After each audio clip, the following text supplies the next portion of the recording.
Всем доброе утро! Начинаем новую неделю вместе с «Утро Якутии». Просыпаемся, настраиваемся и не забываем улыбнуться.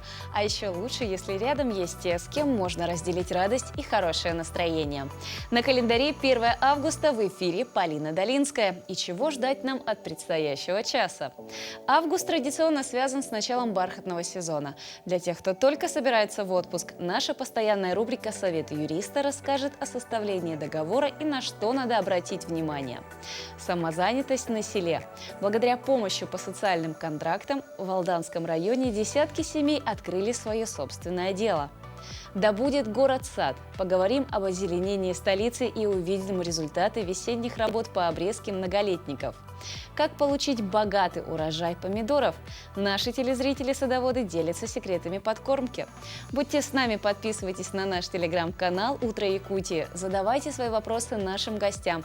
Присылайте поздравления по номеру 8 914 273 44 88. Ну и в начале, традиционно, как всегда, о погоде.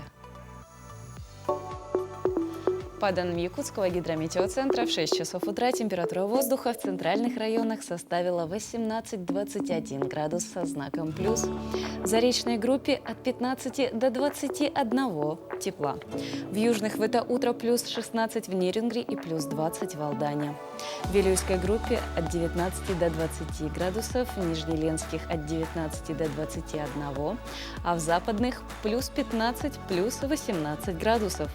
В Колымо-Индигирской группе улусов 11-18 градусов выше 0, в Янских 14-17. На северо-западе прохладнее в Саскалахе, плюс 6 градусов. Плюс 13 в Тиксе. В городе Якутске температура воздуха на 6 часов утра составила 21 градус тепла. Атмосферное давление 740 миллиметров ртутного столба. Ветер дует юго-восточный. В течение дня синоптики обещают нам, что столбик термометра зафиксирует температуру воздуха 29-31 градусов со знаком плюс.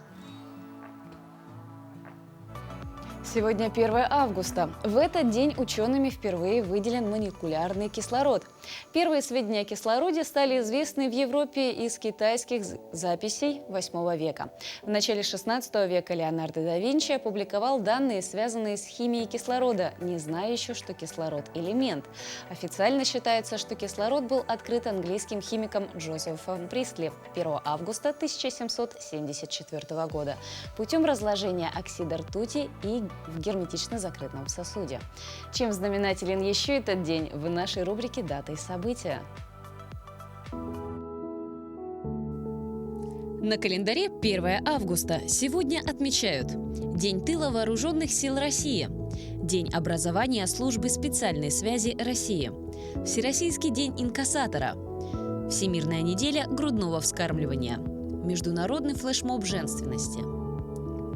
По народному календарю в этот день православная церковь отмечает память преподобной Макрины Каппадокийской. В это время осадки сулили хороший урожай на следующий год. Коли на Макрину дождь, уродится рожь. Эта же примета обещала, что в лесу будет много орехов. В это время заканчивались летние работы и начинались осенние. Макрина снаряжает осень, а Анна – зиму, подмечали в народе. Считалось, что заканчивалось лето и для насекомых. По крайней мере, оводы на Макрину должны были кусать в последний раз.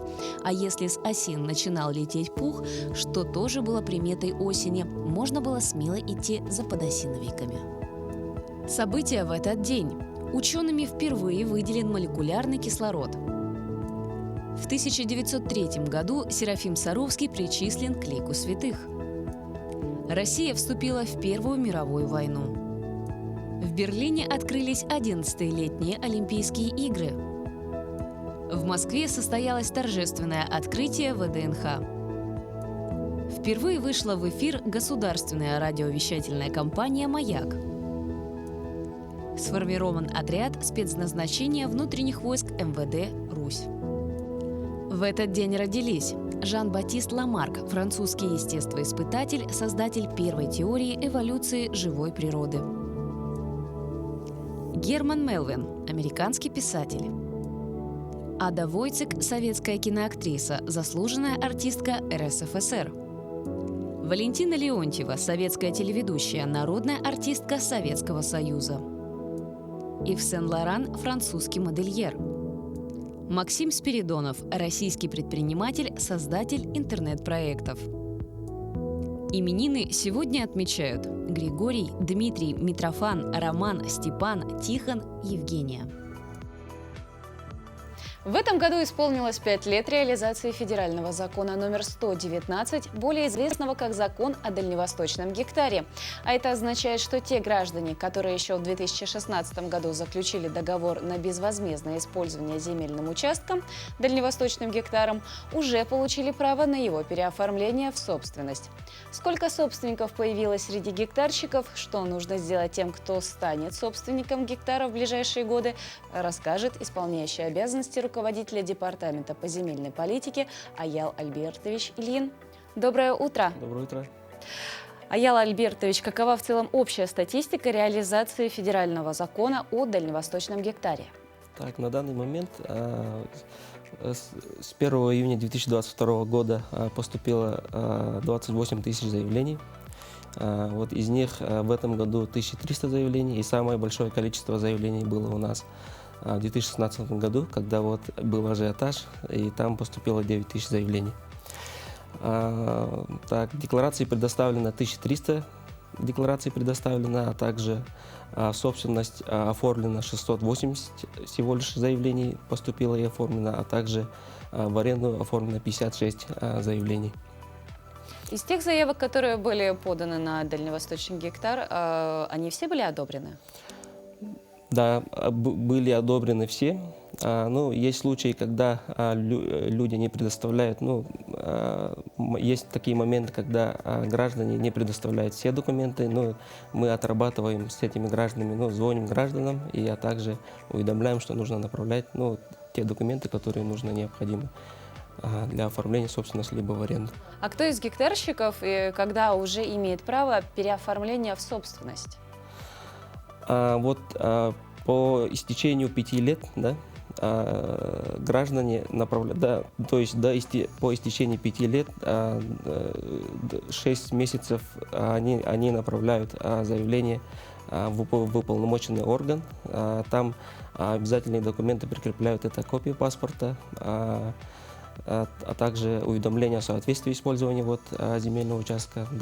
В уведомлении это те документы, которые нужны для оформления собственности либо в аренду. Это квитанции не менее 30 тысяч об использовании земельного участка, а также получение дохода не менее 30 тысяч. Или если гражданин построил дом, этот дом тоже может быть основанием как для предоставления собственности либо в аренду. А какие обязанности возлагаются на тех, кто получил тот самый дальневосточный гектар, чтобы свой срок он мог без затруднений как раз-таки переоформить его в собственность? Да, в первую очередь гражданин после получения земельного участка в течение 1 года должен выбрать вид разрешенного использования, после предоставить по истечении 3 лет, в течение 3 месяцев должен предоставить декларацию об использовании земельного участка. Потом после истечения 4 лет 6 месяцев может направить заявление в собственность либо в аренду. Давайте разберемся. Дальневосточный гектар дается не только под строительство жилого дома, но также для построения какой-то фирмы? Да, вид разрешенного использования может быть выбран любой. Там они могут выбрать даже сенокошение, строительство какой-то фермы, именно на производственную деятельность. Также индивидуальное жилищное строение. В основном граждане получают как сенокошение, как охотиспользование получают, а также как ИЖС получают, как на строительство жилого дома. А бывает такое, что отказывают в оформлении собственности? И какие причины? Отказы в предоставлении собственности могут быть это истечение срока предоставления заявлений. Это могут быть документы, которые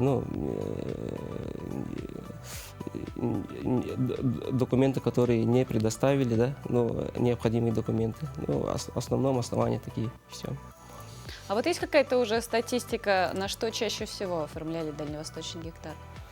Да, чаще всего оформляли под использование под сенокосное угодье, под туризм оформляют, оформляют под индивидуальное жилищное строительство. Ну, в основном статистика такая. А расскажите подробнее о процедуре подачи заявления на предоставление того самого дальневосточного гектара в собственность или в аренду. Да, гражданин может самостоятельно зайти через федеральную информационную систему нашу на дальневосток.рф. Там есть шаблоны, да, там можно сразу забивать данные и направлять заявление через ВИЗ на дальневосток.рф. А также гражданин имеет право направить заявление бумажно в орган местного самоуправления, а также через электронную почту может направить.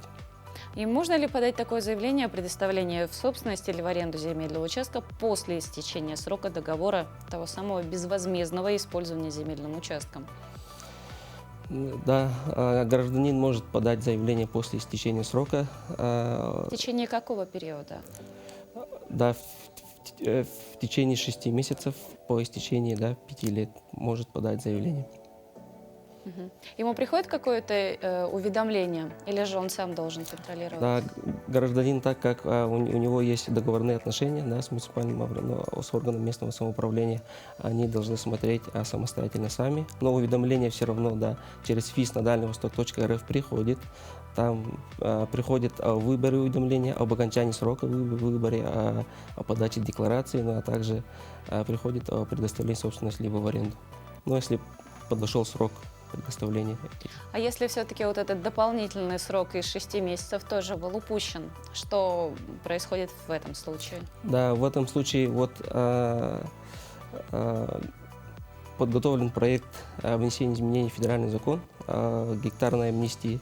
И те, кто упустили возможность направить заявление, упустили по срокам направить заявление, они должны подождать внесения изменений в федеральный закон. И после этого по гектарной амнистии они могут получить земельные участки, чтобы люди не волновались. Если они Аял Альбертович, большое вам спасибо. Действительно, очень полезная беседа. Я думаю, тем, кто только смотрит нас и только узнал, это, по-моему, очень хорошая перспектива как раз-таки на строительство частного дома, а также открытие собственного бизнеса. И большое спасибо, что вы пришли в это утро и рассказали нам о том, как все это сделать правильно.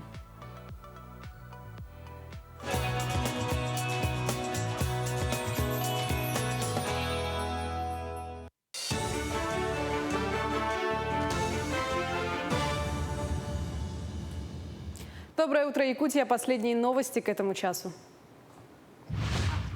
Работающим пенсионерам повысит пенсии. Прибавка зависит от размера заработной платы сотрудников в 2021 году, а точнее от суммы уплаченных за них работодателям страховых взносов и начисленных пенсионных коэффициентов. Это касается и наемных сотрудников, и самозанятых, которые платят взносы самостоятельно. При этом максимальное увеличение пенсии работающих пенсионеров ограничено 3 индивидуальными пенсионными коэффициентами. Госпремия Республики имени Петрова в области здравоохранения присуждена врачам Якутской республиканской офтальмологической клинической больницы. Премия присуждена главному врачу Якутской республиканской больницы Ивану Луцкану, заведующей офтальмологическим отделением хирургического профиля Екатерине Захаровой, а также врачам-офтальмологам Екатерине Басовой, Иннокентию Белолюбскому, Марине Максимовой, Валерии Фоминой, Ираиде Винокуровой, Аксиньи Евсеевой, Анне Михайловой и Пантелеймону Аргунову. Кроме того, в ноябре прошлого года якутские офтальмологи провели первые уникальные высокотехнологичные операции по замене хрусталика малолетним детям с врожденной катарактой. Благодаря высокому профессионализму врачей и техническому оснащению Якутской республиканской офтальмологической клинической больницы операции детям проводятся в Якутске, и семьям не приходится выезжать за пределы республики. Тем временем на площадке Мирнинского горно-обогатительного комбината создадут Центр управления операциями второго уровня. Это новый вид диспетчерских с применением IT-технологий. В привычных диспетчерских сотрудники в основном собирают информацию и формируют отчеты. А такой Центр управления будет именно управлять техникой на открытых горных работах комбината. Машинист двигается в сторону погрузочного оборудования. Если надо изменить, ему отправляют сообщение, оно появляется у него на мониторе, он понимает, что ему надо поехать туда. Диспетчер сейчас является как начальник смены, наверное, управляющий всем горно-транспортным оборудованием. Все это происходит в рамках проекта трансформации производственного блока. Одна из ветвь, наверное, этого – это центр управления и системы диспетчеризации. Данная площадка следует примеру других площадок «Алроса». Центр управления операциями повысит эффективность производства и обеспечит работой людей. Понадобится дополнительно 17 специалистов. Запустить центр управления планируют в 4-м квартале этого года. Подрядчик скоро приступит к работам, установит нужное оборудование на технике Мирнинского горно-обогатительного комбината.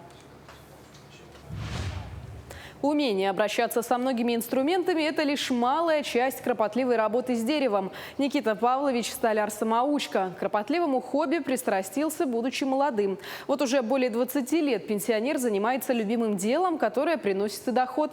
В основном он изготавливает столы, стулья, подставки и многое другое. Стоит отметить не просто столы и стулья, а стул-стремянка и стол-стеллаж. К такому направлению мастер перешел не так давно. Благодаря своей смекалке, творческому подходу он начал осуществлять необычные и оригинальные вещи. Творит умелец в собственной мастерской при помощи пары станков и других необходимых инструментов.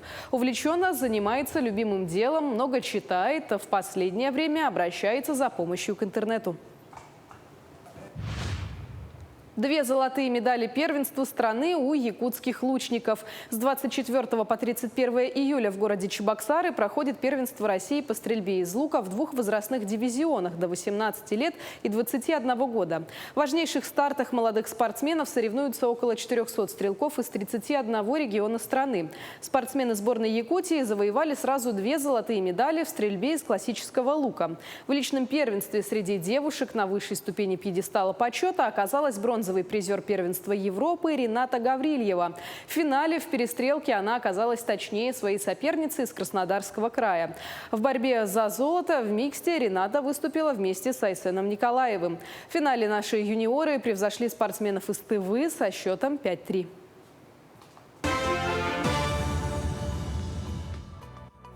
Доброе утро всем, кто начинает свой день вместе с программой «Утро Якутии» и тем, кто только присоединился. Узнайте, что сулят звезды вашему зодиакальному знаку на сегодня, 1 августа. Опираясь на наш гороскоп, вы сможете эффективнее строить свой рабочий план, развивать личные отношения и даже контролировать ежедневное состояние здоровья.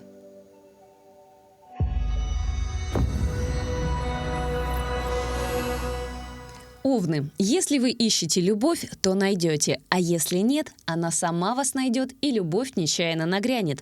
Это прекрасный период для знакомств, налаживания и укрепления уже существующих отношений, замечательное время для свадеб, романтических вечеров, посещения концертов и ресторанов. Устройте себе и своим близким настоящий праздник. Отправляйтесь в отпуск и не жалейте средств на отдых. Тельцы, возможно, вам приелась рутинная обстановка и вам хочется все поменять. Попробуйте с перестановки мебели. Может быть, вам поможет перепланировка и настоящий полноценный ремонт. Сейчас очень неплохой момент для строительства и решения квартирного вопроса, который мог оказаться причиной накопившихся проблем. В данный момент, ко всему прочему, вам немало переживаний могут доставить проблемы здоровья ваших родственников. Эта неделя таит в себе ряд прекрасных возможностей для типичных близнецов, в том случае, если они проявят свою природную склонность к динамичному и активному времяпрепровождению. Подвижность и мобильность – гарант вашего успеха в настоящее время. Первая половина недели – прекрасное время для коротких деловых поездок, завязывания новых контактов, переписки и непринужденного общения. Все будет происходить в движении. Фортуна будет благосклонна к людям, рожденным под знаком рака. Будьте и вы достойны ее.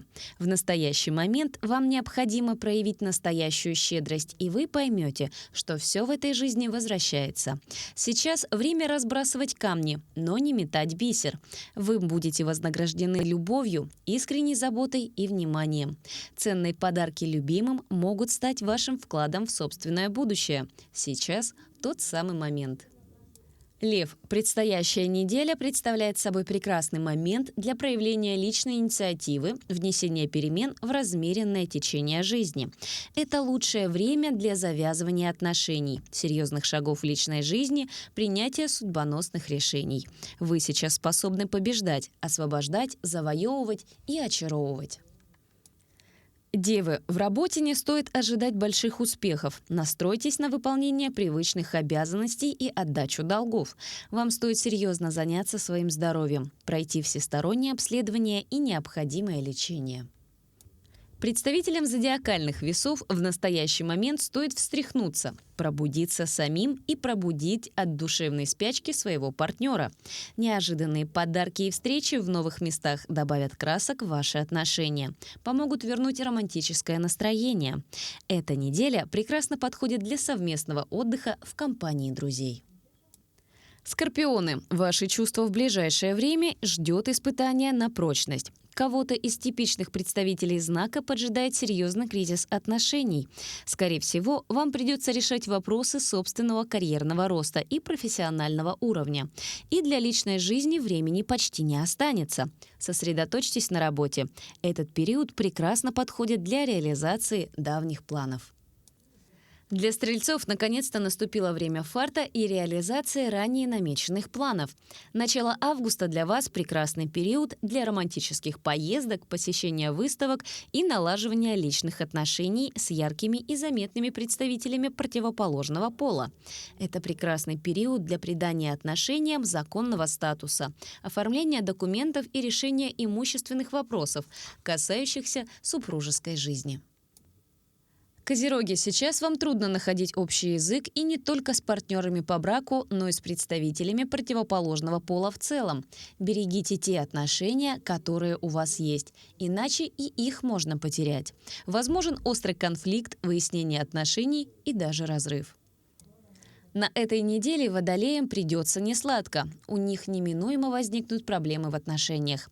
Это касается любых партнерских отношений, как деловых, так и личных. Старайтесь не обострять имеющиеся противоречия.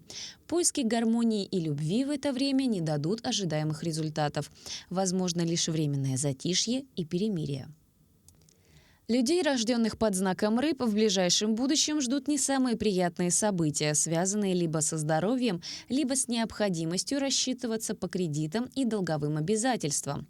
Так или иначе, вы будете ощущать себя пленником обстоятельств, а зависимое положение не способствует раскрытию чувств. В любви вам сейчас, скорее всего, не повезет. Постарайтесь сохранить все как есть и не завязывайте в данный момент новых отношений.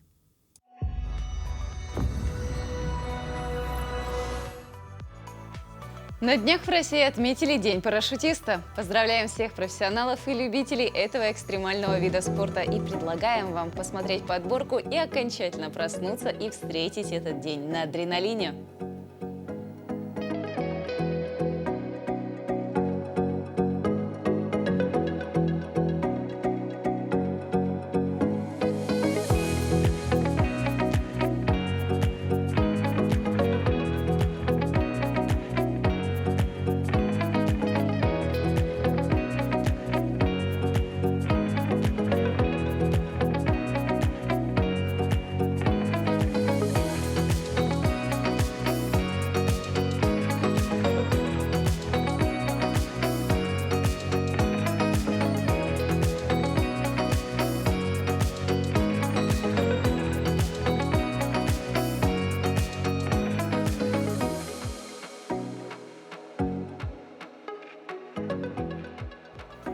Известный российский писатель Александр Куприн говорил: в Ялте существует не один сезон, а целых 3 – ситцевый, шелковый и бархатный. Август – это отличный месяц для бархатного сезона. В это время спадает изнуряющая жара, созревают всевозможные фрукты и начинается бабье лето. Наша постоянная рубрика «Советы юриста» тем, кому предстоит долгожданный отдых, рекомендует правильно заключить договор туристических услуг. Доброе утро, дорогие друзья! Мы продолжаем сегодня разговор о отдыхе и его правовом основании. Конечно, зачастую отдых проходит хорошо, и мы даже не задумываемся, где же этот договор об организации туристического отдыха. Да? Но нужно быть внимательным, особенно при выборе самого турагентства и, в частности, туроператора, потому что агентство обращается к туроператорам, и желательно, чтобы это были какие-то крупные организации. Почему? Потому что ежегодно, получается, туроператор обязан в ассоциацию турпомощи произвести отчисления, а также застраховать свою ответственность в страховых компаниях. Открываем договор и смотрим. Так, вот у нас турфирма. Далее у нас идет туроператор. Какой же туроператор? Посмотрели его ИНН, можно даже сейчас воспользоваться свободными сетевыми базами данных, в частности, картотека арбитражных дел всегда доступна. Вводим ИНН компании, смотрим, сколько у нее судебных, нет ли в отношении нее банкротства. Если все нет, все отлично. Да? Продолжаем заключение договора с этой компанией. Если вы находитесь уже на отдыхе и узнали, что ваша компания обанкротилась и при этом не оплатила дальнейшее пребывание в гостинице, а также авиабилеты для возвращения в Российскую Федерацию, вы немедленно обращаетесь в ассоциацию турпомощи, да, или в Ростуризм. Пишите, вы за свой счет продолжаете отдых, сохраняете все чеки, все документы и в последующем предъявляете эти расходы также, получается, в страховую компанию для возмещения и возврата вам денежных средств за испорченный отдых. Если у вас нет денежных средств, чтобы продолжить отдых, вам должны обеспечить какое-то пребывание и дальнейший, получается, вывоз из страны пребывания, если речь идет о том, что находитесь за рубежом. Вы турист, который по полному пакету, да, то есть отдыхаете полностью по пакету, все включено, где у вас были предусмотрены и авиабилеты, и пребывание в гостинице, то это ассоциация турпомощи. Если же вы отдыхали самостоятельно и через турагентство приобретали только билеты, то вам нужно именно в Ростуризм для того, чтобы вас силами МЧС перевезли на территорию Российской Федерации. Если банкротство наступило до момента выезда на отдых, то претензии мы можем предъявить именно с момента, когда должен был начаться наш отдых. То есть, если вы, правда, сильно переживаете, туроператор вам не знаком, вы с ним раньше не встречались, никаких договор не подписывали, положительного опыта у вас не было. Да? Вы вроде бы его проверили по всем доступным каналам, то есть и на сайте судов, и информацию от других пользователей, все хорошо, но все равно переживаете. Не переживайте, можно сделать следующим образом. У вас должны быть указаны контактные данные, то есть какая у вас авиакомпания. Вы можете туда позвонить и уточнить, забронированы ли на ваше имя билеты, оплачены ли, все ли хорошо. Вы также можете обратиться к администрации гостиницы и уточнить, получили ли они денежные средства, оплачено ли бронирование номеров, все ли хорошо. Вы получаете также, что да, мы все получили, все за вами забронировано, мы вас ждем. И спокойно едете отдыхать. Каюр-клуб «Сибирский след» организовал пешие походы с участием сибирских хаски в горах Шерегеши Кемеровской области. Предлагаем посмотреть сюжет о необычном досуге, который организовали участники и организаторы этой экспедиции. Дог-трекинг – это прогулка по горной местности в сопровождении гида и подготовленной собаки. Хаски, как представители ездовой породы, подстраиваются под темп движения туриста, тем самым облегчая путь человека. Руководитель сибирского следа Майя Лузянина рассказала, что в зимний период клуб занимается организацией путешествий на собачьих упряжках. Летом крупным и спортивным хаски тоже требуется движение, но из-за высоких температур переносить такую же большую нагрузку, как и зимой, они не могут. Именно поэтому, считает Майя, дог-трекинг – это идеальный вариант летнего досуга как для людей, так и для собак. Дог-трекинг изначально стал для нас летним видом тренировок ездовых собак. Зимой они бегают в упряжке, а летом, конечно же, у них отпуск, потому что жарко на улице, и нагрузки-то тоже давать нужно. В умеренном темпе этим собакам можно давать умеренную нагрузку, и, соответственно, дог-трекинг – это лучший вообще способ тренировки в летний период.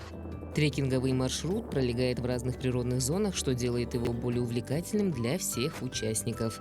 Как отмечают участники, этот маршрут нельзя назвать легким, однако благодаря помощи собаки-гидов всем желающим будет несложно преодолеть путь, несмотря на уровень физической подготовки. Трасса непростая, на первый взгляд, но трасса проходится с помощью собак людьми с любой подготовкой физической. Мы никогда не торопим туристов. У нас, конечно же, люди приезжают отдыхать, и гиды идут с той скоростью и в том темпе, который удобен туристам.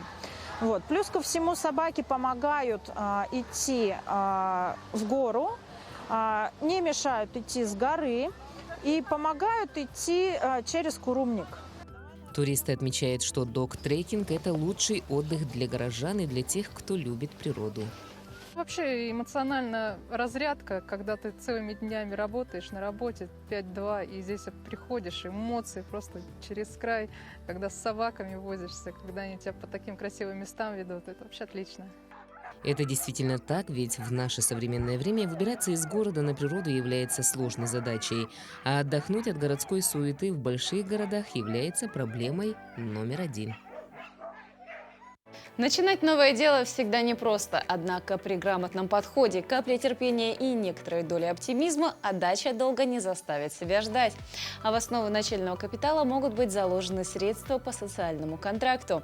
Государственная поддержка самозанятости оказывается в рамках договора, заключаемого между гражданином и Министерством труда и социального развития Якутии. Благодаря помощи по социальным контрактам успешно начать и развить собственное дело смогли десятки семей Алданского района. Пока родители и младшая сестренка в отъезде, все обязанности по хозяйству выполняют Саша и Полина. А хозяйство у семьи Филипповых из села Хатыстыр отнюдь не маленькое. Заботы требуют поросята и кролики, много хлопот в птичнике, да и на огороде работы хватает. Впрочем, к труду девчонки привыкли, и управляться по хозяйству им совсем не сложно. Отлично. Легко уже привыкли, да. Каждый день огород поливаем, очень много свинюшек, перепелок, курочек, кроликов кормим каждый день. Сколько себя помнят Полина и Александра, подворье их семьи всегда было большим, а в последнее время хозяйство расширилось благодаря государственной поддержке. Заключив с органами социальной защиты соцконтракт, Филипповы получили средства на развитие. Земледелием и животноводством с удовольствием занимается вся семья. Да, очень хорошо. Да, просто так не ходишь, чем-то можно заняться. Как себя помню, у нас всегда есть свинки, кролики. Каждое лето у нас курочки и перепелки уже много лет. 6, да. Где-то 6-7 лет уже держу. Супруг Анастасии Григорьевой Петр – мастер на все руки. За несколько месяцев глава семьи построил дом, а изготовить мебель для мужчины и вовсе не проблема. Скоро у Григорьевых можно будет приобрести столы, стулья и детские кроватки. Средства для того, чтобы начать производство мебели, семья получила по социальному контракту. Нам программу подсказали. Там программа по соцзащите или по центру занятости или как-то. Он должен приобрести инструменты для работы. Но деньги-то вчера только поступили. Соцконтракты с Министерством труда и социального развития Якутии заключаются по двум направлениям. Это развитие личных подсобных хозяйств и расширение рынка социальных услуг. Данная мера в Якутии реализуется с 2011 года. О сути меры, направленной на поддержку самозанятости, жителей села проинформировала главный специалист Управления соцзащиты по Алданскому району Светлана Стрига. Благодаря государственной поддержке многие уже смогли заняться тем, что им по силам и по душе. С начала введения этого социального контракта некоторые боялись этой отчетности, да, получается, бумажной работы, как мы говорим, да, в простонародье. Но сейчас, век информационных технологий, у нас есть интернет, доступ в интернет, да, граждане активно начали составлять сами бизнес-планы, очень хорошие, да. Подавляющее большинство держателей контрактов Алданского района проживают в сельской местности. При успешном развитии дела гражданин вновь может рассчитывать на данную меру поддержки спустя 3 года. Финансы, выделяемые по соцконтракту, невозвратные. Обязательным же условием договора является предоставление в органы соцзащиты отчетности об освоении средств. Татьяна Вахнина, Александр Лукин, Алданский район, село Хатыстыр. Чем подкормить помидоры, чтобы урожай был хороший? Получить большой урожай томатов на зависть всем соседям желает каждый. Однако успех зависит от соблюдения схем подкормки в процессе их роста. Грамотное внесение удобрений на всех этапах роста и развития помидоров подарит огородникам хороший урожай. А наша коллега Юлия Михайлова побывала в гостях у огородницы Людмилы Ивановой. Помидоры азот не любят. Так, азот не любят. Что они любят? Они любят, весной, когда мы их сажаем, да, там не должно быть, например, этих вот болбаха, там, перегноя и азотных удобрений много. Когда их сажают в лунку, я обычно ложу это суперфосфат. Давайте покажем, Ага. у вас здесь. Суперфосфата Сними, сейчас пожалуйста. уже нет, это уже весной. Да, это вы это весной. все весной я делаю. А сейчас можно А посмотреть, сейчас- какие удобрения у вас сейчас? А сейчас у меня удобрения, ну вот, у меня нитрофоска есть. Ага, это вот азофоска. Это все Ага. органические, да? Нет, это минеральные удобрения. минеральные. Это минеральные удобрения. Ну, в общем, нужно сказать, что для того, чтобы растение выросло, нужно всего-то 3 элемента.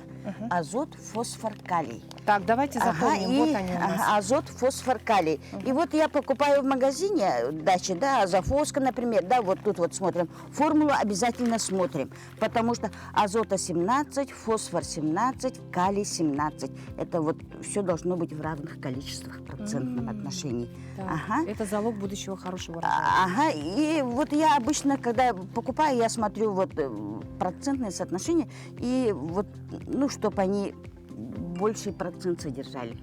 А вот нитрофоска для чего? А нитрофоска, это вот тут у нитрофоски, например, вот нитрофоска, азот, фосфор, калий. Вот азота 11, фосфора 10 и калия 11. Это я взяла вот для моркови. Морковь нужно подкармливать за сезон 2 раза. Я вот нитрофоской их подкармливаю. То есть это не для помидоров? Не для помидоров. Ну, помидоры, азот, если будет много, помидоры начинают жировать, говорят. Это значит, он зеленую массу только понятно. отращивает и стоит прямо как сорняк. Растет, цветов нету, плодов нету. Ой, ну да. Ага. Вот примерно на моем огороде вот такая Ага, ситуация потому что сложилась. азот не любит. Азота должно быть минимальное количество. Зато должно быть фосфора много и калия много. Фосфор, азот зеленую массу выращивает, фосфор для корней, чтобы корневая система была мощная, а калий, чтобы плоды были. Понятно. Названы самые зеленые города России. В тройку самых зеленых городов России вошли Сочи, Горно-Алтайск и Ялта. Город Сочи достоин первого места в рейтинге самых зеленых городов страны. Второе место занял Горно-Алтайск, и в десятку попали Петрозаводск, Новосибирск, Уфа, Тольятти, Пермь, Иркутск и Кемерово. В Якутске в этом году Центральный округ поддержал интересный экологический проект по принципу организации земледелия. Специалисты уверены, что работы по обрезке деревьев, которые прошли в мае, обязательно дадут результат через несколько лет. Подробности в материале Ирины Григорьевой.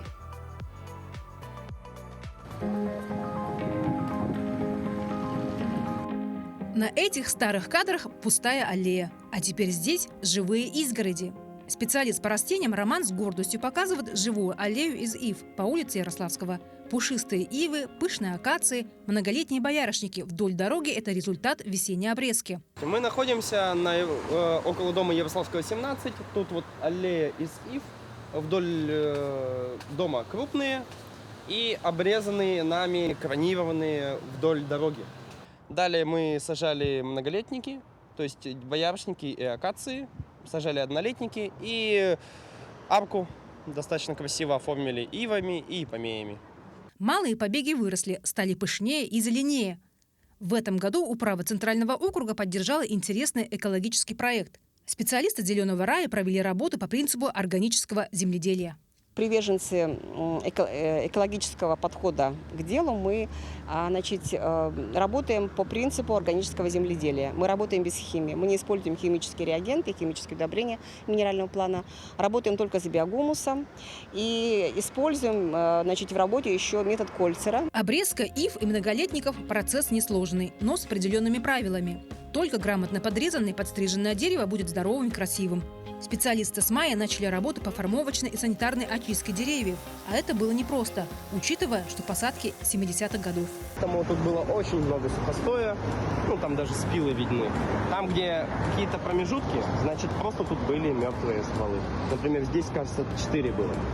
Мы их все спилили и увезли. У некоторых растений, например, у ив, активный и быстрый рост веток продолжается и после весенних процедур. В таком случае нужно снова браться за секатор. Летом убирают исключительно мертвые или слишком слабые побеги. А по улице Хабарова как раз идут работы по уборке сухостоя. Лето в Якутске выдалось жарким. Образовалось немало сухостоя, которое надо срочно убрать. Начиная с мая месяца с одного лишь участка по улице Хабарова было вывезено 17 тонн сухостоя, а с улицы Ярославского все 11 тонн. Мы сейчас находимся по Хабарова 9. Здесь идут работы по секированию сухостоя. Вот такие деревьев убирают, к сожалению, уже безжизненные мертвые ветки и пропускают вот через эту машину. Эта техника превращает ее в мульчу, такую древесную опилку. И тут плюсов много. Во-первых, не вывозится этот сухогруз, это лишние траты. А во-вторых, это может использоваться повторно, когда вот специалисты начинают реанимировать дерево и подкладывают эту мульчу уже под это дерево, которое дает и почву, питание, и влагу деревьям. Эти старые высохшие кусты – органический материал для других деревьев. При разложении в будущем они станут хорошим компостом и будут нести функцию дренажа. Кроме питания, по мере полива они будут собирать влагу. Растения не будут страдать от недолива или засухи. У них всегда будет рядом источник влаги. Осенью «Зеленый рай» планирует продолжить работу по посадке деревьев. На озеленение улиц Ярославского, Хабарова, Лермонтова и Орджоникидзе в этом году Центральным округом было выделено около 3 миллионов рублей. Роман, признается, мечтает посадить на некоторых участках столицы цветущие яблони. Но это уже совсем другая история. Ирина Григорьева, Григорий Николаев, Якутск. Поговорим о теме благоустройства с нашим гостем. Андрей Высоких, руководитель проекта офиса по озеленению города Якутска. Доброе утро. Доброе утро.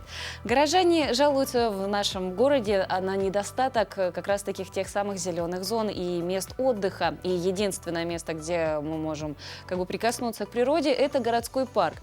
Как-то в городе Якутске работает вот над этим вопросом, и станет ли Якутск зеленым городом? Вопрос очень сложный. Последние лет 40 мы говорим об этом, говорим. И как вот про ту халву, которую можно говорить, слаще она не станет. Поэтому ничего не делается в городе реально, масштабно, так, как это должно быть в городе. То есть какая-то планомерная работа. Если когда-то в Советском Союзе был Зеленстрой, потом он благополучно умер, а на место его никто не пришел. То есть нет ни государственного предприятия, ни частного партнерства. Единственное, то, что мы сейчас показали, это вот фирма «Зеленый рай», которая, так сказать, билась несколько лет. То есть они работали по контрактам, какие-то участки озеленяли, площадь Ленина там, и так далее, и так далее. Но вот такой планомерной, плановой работы в округах, в городе в целом нет. К сожалению, вот первый год, когда они выиграли конкурс Центрального округа и взяли на озеленение вот это вот Центральный округ. И то, что сейчас они делают, это, конечно, то, что надо было делать и 15 лет, и 10 лет, и 2 года назад, и так далее. Но весной во время формовочных и санитарной обрезки специалистов как раз-таки столкнулись с непониманием граждан. И сейчас они увидели результаты? Ну, к сожалению, так называемые специалисты, наши диванные аналитики, они знают все, как пароходы водить, как из танка стрелять, как деревья выращивать, но сами ничего не хотят об этом делать. У нас есть принят в мэрии порядок благоустройства города, где все предприятия в городе должны на своей территории озеленять территорию, ухаживать и так далее. Никто ничего не делает. Все сидели, лапки сложили, ждут, пока кто-то, дяденька придет и скажет им: а давайте я вам сделаю. Ну, вот как раз-таки то, что мы видели в предыдущем сюжете по улице Ярославского, уже, я думаю, люди сменили гнев на милость как раз-таки после того, как увидели, что действительно это красиво. Не, ну улица Хабарова, посмотрите, в прошлом году мы сколько раз говорили, что там 50% деревьев были сухими. То есть, да, они посажены 50 лет назад, когда строился магазин «Прогресс» и рядом стоящее здание. И вот в этом году, реально, это же совсем другой вид. Это уже, будем говорить, здоровый город, а не вот то больное, которое было год назад. Вот отсутствие должного как раз-таки городского озеленения является еще и основным фактором запыленности нашего города, потому что как раз-таки по большей части из-за открытого грунта. Озеленение может решить эту проблему? В первую очередь, конечно, озеленение. И 3-4 года назад, когда Александр Сергеевич был мэром, принята программа по борьбе с пылью, да, и в том числе говорили о озеленении. Но, к сожалению, вот наше озеленение, как вот в этом году, скандально известные цветочки, да, там 2 миллиона цветов мы не высадили, мы не вырастили, мы их воткнули и забыли.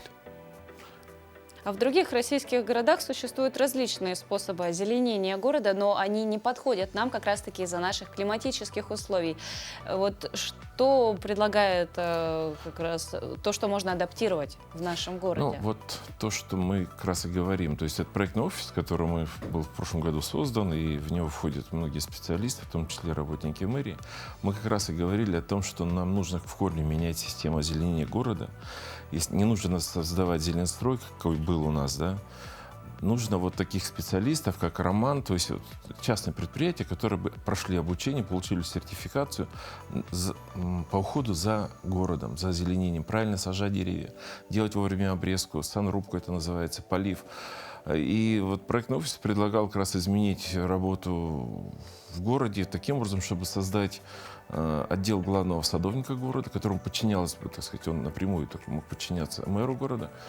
И в его руках были бы как раз эти специалисты, контролирующие работу всех частных компаний. То есть важно сделать озеленение. У нас нету поливочной системы полностью. Если в Советском Союзе, опять же, у каждого дома снаружи был кран для полива. Сегодня этого нет. Воды для полива нет. А сегодня грунт, который привозят и на вновь построенных домах или вдоль дорог, откуда этот грунт везут, какой грунт, никто не понятно. Мы предлагали сделать вот такой карьер, не карьер, правильно сказать, а вот который готовил бы грунт для посадки. У нас нет питомников, которые... Ну зачем нам, вот в этом году опять, к сожалению, мы вдоль парка Победы посадили опять несколько сот деревьев. Была большая акция, красиво, все предприятия. Сейчас 50% их уже умерло. То есть это комплексная проблема? Конечно.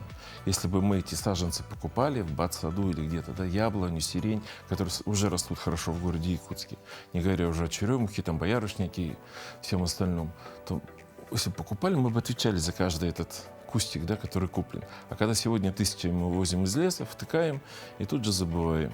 Вот за каждый кустик сейчас, за каждое дерево оштрафовали тех, кто это выкопал, тогда бы они задумались. А так... Ну вот что касается зеленстроя, который был раньше, насколько сейчас это актуально? Зеленстрой как таковой мы не родим. Ну, какую-то альтернативу? А вот альтернатива должны быть частные предприятия, как «Зеленый рай», например, да, у которых есть питомник, у которых есть специалисты, вот как Роман. И таких сегодня учебные заведения выдают нам этих специалистов, лесничек, там, вот, сельхозакадемия. Куда они потом уходят, никто не знает. Они вот просто взяли дипломчик, родителям показали и на рынок торговать, не знаю, чем-то. Наверное, вот что касается специалистов, уже не первый раз мы рассказываем про Романа, и оказывается, что на наш город это единственный специалист, который умеет и правильно обрезать, и ухаживать, и действительно сделать все для того, чтобы дерево осталось жить. Ну, наверное, специалистов больше, просто работать никто не хочет в этом плане. Я не знаю почему. Поэтому, говорю, надо поднять престиж этих работников, не платить им 25 тысяч в месяц, а достойную зарплату. И эти люди бы с удовольствием работали. На мой взгляд, нужно создавать несколько частных компаний, у которых как раз есть сегодня возможность приобретать технику, поливочную технику и так далее, и так далее. Но важно вот стимулировать это и контролировать, ну, не в том плане, что именно обучать и говорить, как правильно сажать деревья. Я знал это со школы, как правильно сажать дерево. Выкопали елочку, привязали на веточку, там восток. Надо сажать так же, на восток этой веточкой, а не наоборот. Или как попало. Ну и сейчас как раз-таки у нас реализуется проект «Безопасные дороги», и один из перекрестных проектов – это как раз-таки озеленение центральной части нашего города по проспекту Ленина, где будет как раз-таки высадка, обещают высадить яблони и вишни. Как вы думаете, это изменит ситуацию? Ну, если будет не так же, как с цветами, родители, пожалуйста, принесите цветочки. Родители пошли на рынок, купили цветочки, это наши дети якобы вырастили. Эти цветочки передали управляющей компании куда-то их воткнула, отчитались, 1 000 000 цветов мы вырастили. Ну, смешно же. Вот не должно быть такого здесь. Отдайте сразу весь этот проспект какому-то предприятию, чтобы он полностью сажал, ухаживал и в течение 3, минимум 5 лет отвечал за это. Тогда будет результат. Следующее лето мы как раз-таки увидим результаты озеленения нашего города. Мы двигаемся далее. Прямо сейчас к нам присоединились коллеги из информационной службы.